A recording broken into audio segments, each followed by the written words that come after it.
pouvez déjà imaginer le monde si Mère Nature décidait de se rebeller contre nous?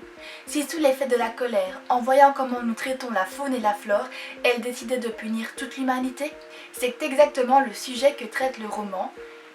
Elle est Le Vent Furieux, publié chez Flammarion Jeunesse, écrit par 6 autrices talentueuses qui ne sont autres que Marie Pavlenko, Marie Alino, Colline Pierret, Cindy Van Wilder, Flore Vesco, et j'en ai oublié une, et Sophie Andriansen.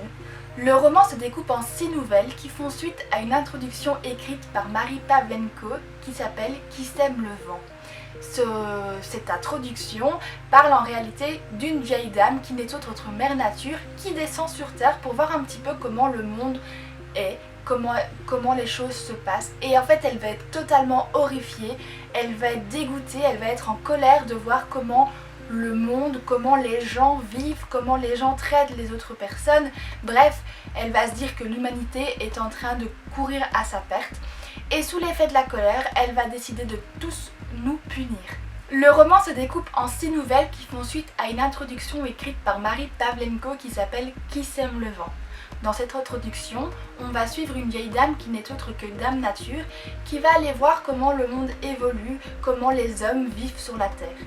Dégoûtée, horrifiée, en colère, elle va décider de se venger contre l'humanité.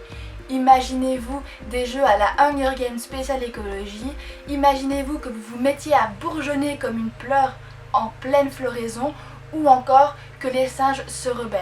En d'autres termes, que la nature fait sa loi, mais surtout qu'elle reprend ses droits.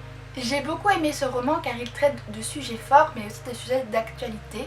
Ce roman nous fait nous ouvrir les yeux quant à notre façon d'agir sur notre environnement et sur le fait que nous devons changer aujourd'hui et maintenant pour offrir à nos générations futures mais aussi à nous-mêmes aujourd'hui un monde beaucoup plus beau et beaucoup plus propre.